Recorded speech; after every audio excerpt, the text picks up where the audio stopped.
Hi everyone, how you doing? Pommy here, and let's talk about the elephant in the room. If you've escaped this, you're living under a rock, but there's huge rumours going around, whether it be social media, tabloids, or internet media, and the entire world really is saying that SOS is on his way out of Carlton. There's been many accusations thrown. Lidl's got a problem, SOS has got a problem, everyone's got a problem. And the truth is, we don't know. There's no such thing as inside mail. It doesn't happen. If you've ever been around elite sport, it's impossible. Journalists get access to this information purely because there's non-disclosures in place. But genuinely, it's all hearsay. Until it's signed and sealed, no one knows. And sometimes you will probably never know what's going on. Now, I thought it was important with the position that what we do here at Blue Abroad, that we analyse this, but we analyse this in the right way. We analyse it in a football perspective. We take away sentiment, we take away feeling, we take away emotion, because we're talking about football, and you can't run a sports club, and if you've ever worked in a sports club or around elite level sport, that doesn't come into it. And I think it's very important that when we look at the role Stephen Silvagni has done as a list manager, we judge him on that. We forget about his career, because there's no statistics in the world that say having a good playing career mean you're good at your job. You've got to be judged at two separate entities.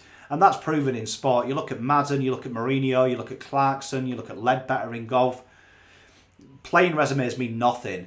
Usually it's something else. It's an X factor. Playing and doing something off the field are total different entities.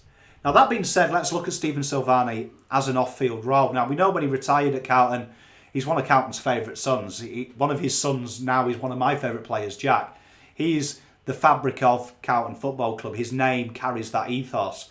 After retiring, he worked with Collingwood, Sydney and Bulldogs as a specialist coach, was an assistant coach at St Kilda for a time.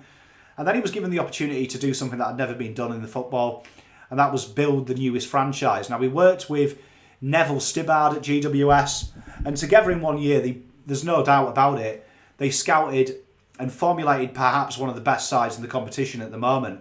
And they did that within 2 years. They acquired in that time frame players like Jeremy Cameron, Toby Green, Callum Ward, Phil Davies, Stephen Cornelia. And when you hear Stibbard talk about that time, that was a lot of SOS's innovation that found these core players before anyone else. And after the departure of Neville, SOS was totally in charge of that. And in that time, just when it was him, he built this reputation of trading B-grade players and picks to acquire more picks, and from that process he got Kelly, Taranto, Himmelberg, Zach Williams, Finlayson, amongst others. And what is really apparent is, looking back at that, he built the spine. He built the spine of GWS. Like, all them players I've listed there were part of the grand finals team. All of them played multiple games throughout the season and got them there. Now, the biggest criticism, and I at the time with his drafting, was that he missed out on Grundy, McRae and Stringer. Now, when you go back and you hear interviews, the reason that they did that is, yeah, okay, it's easy to do that now, sit here and say, oh, well, this person's good.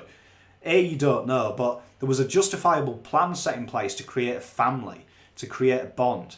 And Grundy, he didn't want to leave South Australia. He'd said that in his draft interview. Collingwood took a punt. McRae didn't want to leave. Stringer didn't want to leave Victoria. And they really did focus on creating a profile of player that would stay interstate. And they were very firm on that. And in fact, if you look at GWS in the last 2 decades, they have a great success rate of keeping players out of all the teams. And that's just over the last 2 decades. And they only let players leave when there's replacements ready made. Now, the biggest criticism, I think, of SOS, and I went away and spoke to a lot of the GWS boys and the GWS fans, was that they never got A-grade players, and they were gifted picks. That's a big media thing at the moment. GWS were gifted picks. But I think it's important to remember that Gold Coast was the benchmark of how to build a team, and that failed. And their mentality was to go out and get veterans, pay big money, and ultimately they never got better. This method was bringing in a young list, and there's the famous phrase, you can't win things with kids. It was unprecedented at the time, and he built with 5, 6, 7 years in mind. Gold Coast, they built it within 3 and 4 years. You saw the long term. or the trade of early access picks when he traded what became Martin and Hogan and ended up getting O'Rourke and Plowman are unfair. The thing is as a list manager, you only usually have 1 or 2 picks inside the top 20. Statistics will say 11% of the top 20 will bomb. And when you have access to quite a few, like he did, particularly in 2011 when he did a lot of trades, 2012 as well when he did a lot of trades, that 11% comes wider because usually throwing a dart at one player usually works out well. You've got a 9 in 10 chance of it being a success. You think that, and you look at the players he picked up in them early picks, Kelly, Whitfield, Cameron, they're perhaps 3 of the most successful players ever to come through an AFL programme.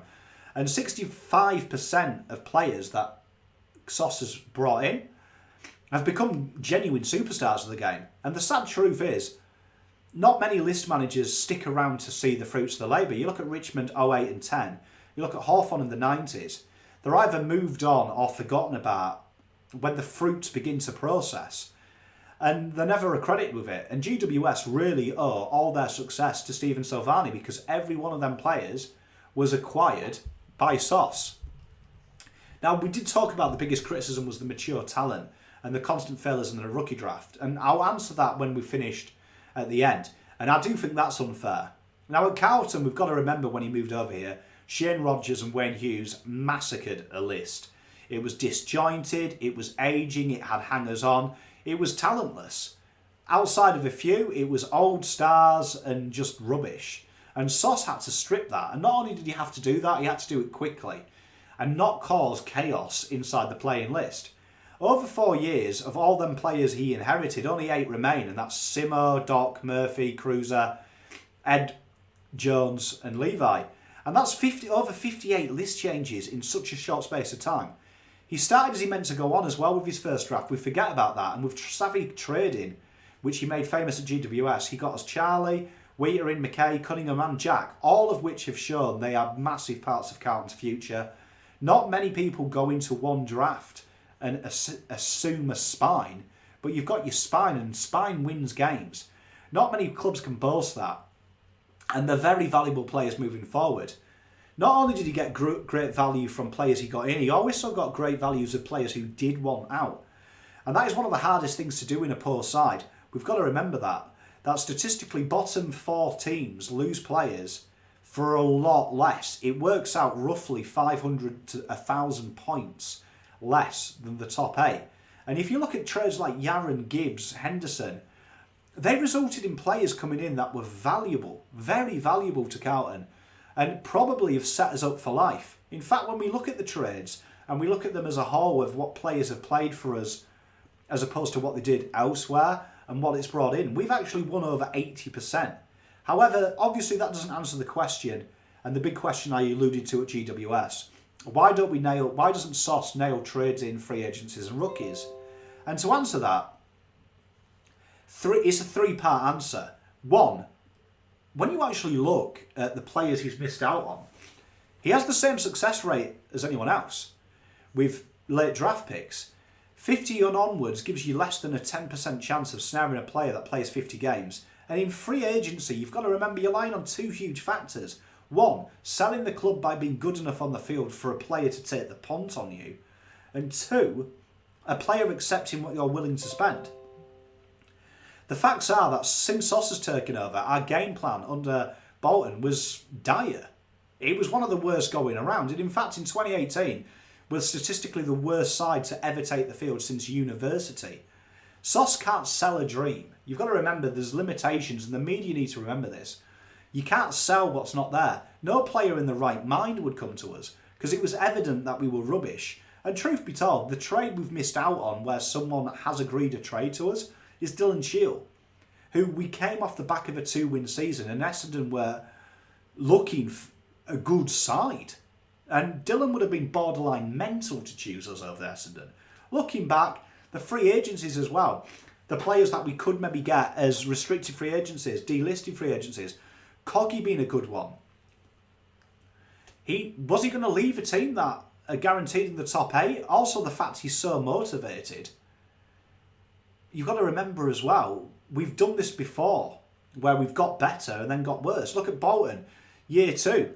We had 6, 7 wins and then went to 2. We've done it where we've shown signs and then got rubbish.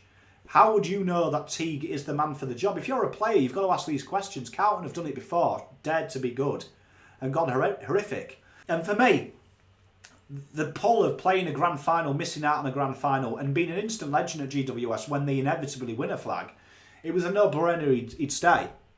For me, the fact as well, to answer the trading question, you are relying on many obstacles, and this is what people forget. Like, Papley and Martin are probably the 2 biggest who have nominated for us. And it is a testament to SOS that he didn't sell the farm for me.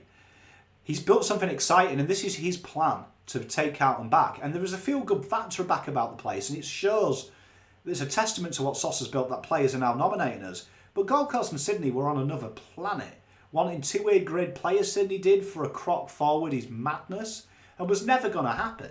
And GWS bucked the trend. Genuinely, when players, and you've offered them contracts and they're going to leave, you take what you can at a loss. Look at Alex Keefe this year. Went for a very late pick for someone who has been borderline all-Australian for the last 2 years. For me, you can't fight that. And for those who are saying, and the press have been saying it, and I've seen it in forums, we should have given 2 firsts for Papley, given pick 9 for Martin. This is way overs, and it doesn't fit the bill. There is a thing where you need to get players in, yes, but at the expense of jeopardising us in 2 years. What happens if Walsh did an ACL? What happens if Cripper did an ACL? These things you've got to think, have we got coverage in future drafts to replace these players? To bring in talent? And when you drop in 2 firsts, Papley's not going to send us to a final. Martin's not going to send us to a final on his own. It would have been detrimental to our future and what we've built. It's the long game list management, not short game. And when you look at how it's worked out now, Martin's probably going to come to us for nothing, but his salary. Papley, he won't have the Danaher issue next year. We could probably both end up getting him for 1 pick, which for me is a win. Now, to answer the rookie draft issue, it's a lottery. For every Gibson and Dean Cox, there is a Jesse McCluster. You are picking up ones that have been missed by 17 clubs, and 17 clubs don't make mistakes. These guys are either missed in the draft, delisted. There's a reason usually that these players are missed, and you're looking for someone to break that mold. And clubs don't genuinely make mistakes. There's a risk factor attached to everyone. And I would say Gibbons is probably the most successful rookie picked up for a good couple of years. You've got to take the chance. And Carlton really haven't been in the position to take punts. Neither were GWS. They had to get off the ground fast. Now, in summary for me, we're going to win a flag. And when we're holding up that Premiership, whether SOS is there or not, 99% of that will be down to SOS. And we owe him that. We owe him our gratitude. He's been a creative genius both in the trade and the draft window. And probably looks like at the moment he won't be here for that, which is commonplace, unfortunately, in a sporting world. Sometimes you build something great and you don't get to see the finished product. And what alarms me is the media and some fans have forgotten how long it takes to build a Premiership list. Richmond, it took 8 years. Hawthorn, it took 7. Geelong, it took 6. And they built dynasties. They won multiple flags in a short space of time. And we're still 2 years away from that. Where most of us think in 2021 will be contenders. Yes, we've missed out on big fish. But I'll reiterate, and exactly what I said last month, we're a club that has a history of buying flags. It tars our name. The AFL punished us for it. We're the laughingstock of the AFL because of it. Wouldn't it be great? Instead of buying a flag, we built it. And we can say we've built this list. Wouldn't it be great that we could look at the other clubs and say we've done something that few have done? And now we've got players falling over. It's beginning to happen to join us. SOS has done a marvellous job with rubbish tools. If you look at the list in 2015 to where it is now, our future's bright. Our future's promising.